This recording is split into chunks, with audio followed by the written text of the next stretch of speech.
terrorismo psicológico.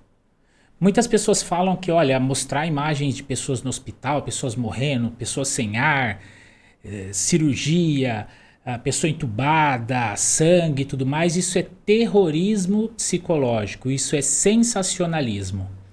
Agora eu te pergunto, dizer para a população, olha, se um pai de família não sai para trabalhar hoje, amanhã ele não tem comida na mesa, isso também não é um terrorismo psicológico?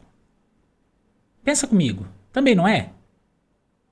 Não estou dizendo que as duas situações não sejam ruins, mas a gente não pode viver completamente descolado da realidade, tanto da saúde quanto da economia, certo?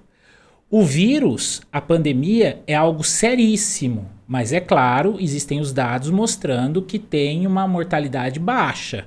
Agora, quando se contamina muito, acaba morrendo por consequência muitas pessoas, certo?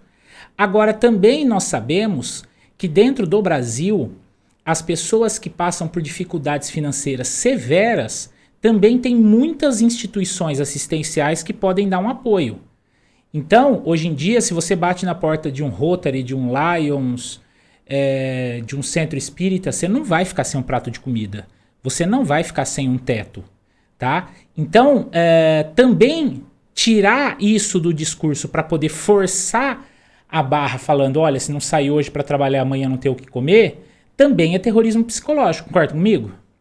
Eu me atentei para esse fato hoje quando eu vi um Twitter do Dr. Ricardo Parolin. Ele é um médico brasileiro que trabalha na Inglaterra, né? Ele trabalha no hospital ali da Universidade de Oxford.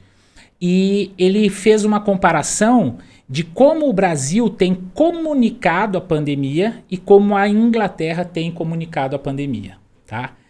Totalmente diferentes. Eu vou compartilhar aqui com vocês e a gente vai discutindo ao longo do vídeo. Vamos lá. Olha só.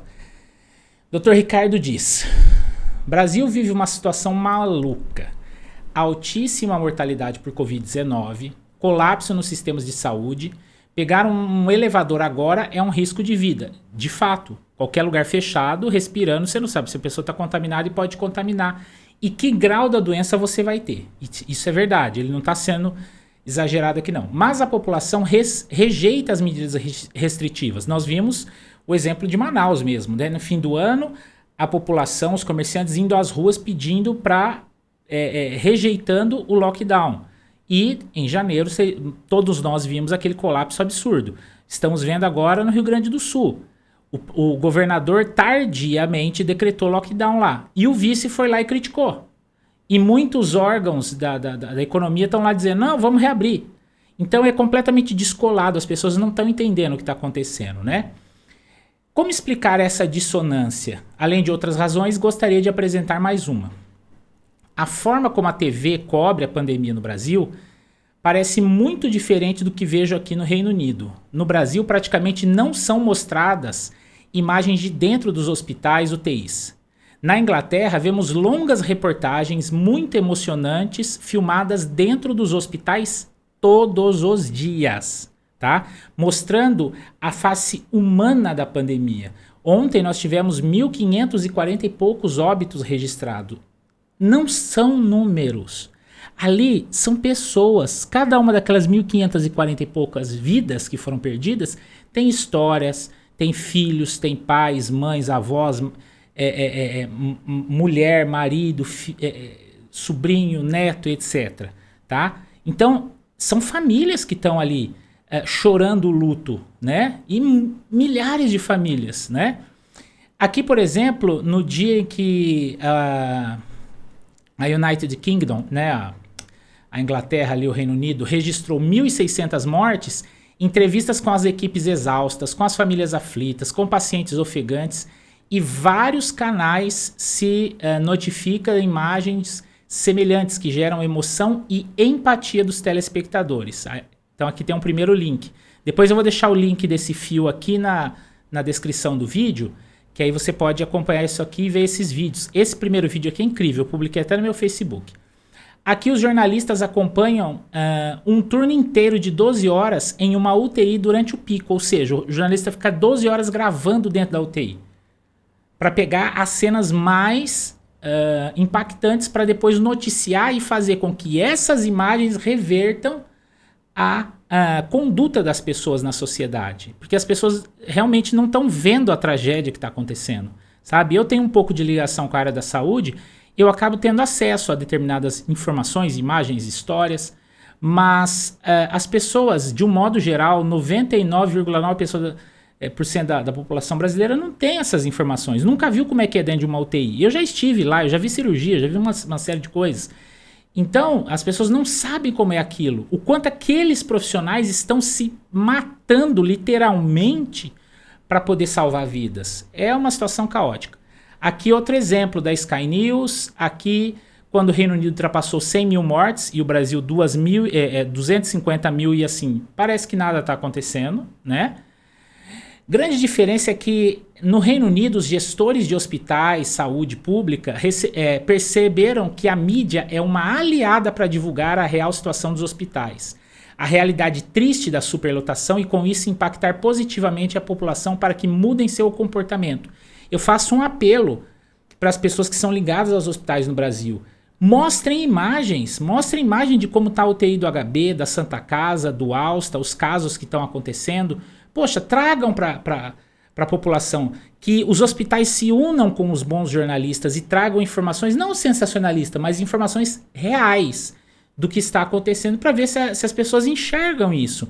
A pandemia não está lá longe, né? Porque fica assim, se você está em Manaus, não, a pandemia está acontecendo em Porto Alegre. Se você está em Porto Alegre, não, vamos para a praia porque está acontecendo só em Manaus. A gente sempre joga para longe. Não, a pandemia está acontecendo em cada pequena cidade do Brasil. E a gente precisa mudar de comportamento para tentar frear isso daí. Senão, não vai ser legal. As próximas semanas serão difíceis para nós. Quando queremos que as pessoas tomem alguma atitude, gerar empatia e conexão com os casos individuais e cenas impactantes é muito mais eficaz que reportar terríveis estatísticas para grandes grupos. Somos muito mais motivados pela emoção do que pela razão. Quando você mostra uma história comovente, ela impacta muito mais do que dizer que 1.500 pessoas morreram. Percebe? Por isso que os acidentes aéreos, quando são televisionados, eles impactam pra caramba, né? Instituições de caridade no mundo notaram isso há muitos anos. E por isso os pedidos de doação na TV e internet focam em mostrar o triste caso de tal criança, por exemplo, né? Você pega as imagens... Sabe dos clipes que eu acho mais lindos do Médicos Sem Fronteira? É emocionante. Eu quase vou às lágrimas toda vez que eu vejo aquela imagem, tá?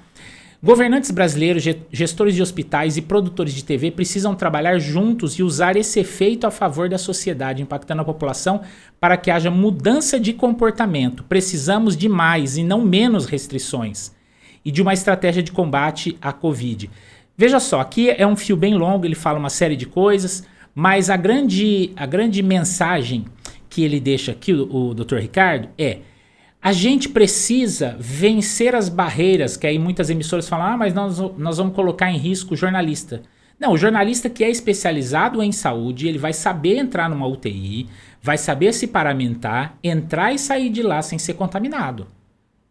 Tá certo? Então isso é possível, tá? E sem contaminar o espaço. Ele até fala, num hospital, um eletricista entra numa UTI para consertar uma luz que queimou.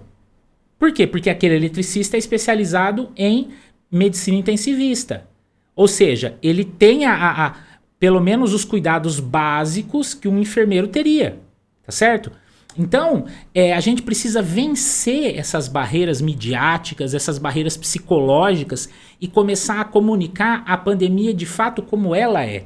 Sempre foi o meu intuito, não de causar medo, não de causar pavor, não de causar alarmismo, sensacionalismo, mas sempre trazer a real situação da pandemia no Brasil. E eu convido você a fazer o mesmo. Leve informações de qualidade, busque fontes confiáveis. Eu sigo os médicos, eu sigo os cientistas, os pesquisadores, não sigo as mídias tradicionais. Eu vou lá na fonte para saber como que tá a real situação, beleza? Se você gostou desse vídeo, clique em gostei, se inscreva aqui no canal e continue nos acompanhando. Se você achou interessante esse tema, coloca nos comentários quais são as suas opiniões a respeito dele, beleza? Muito obrigado mesmo por ter me assistido, um grande abraço e até mais.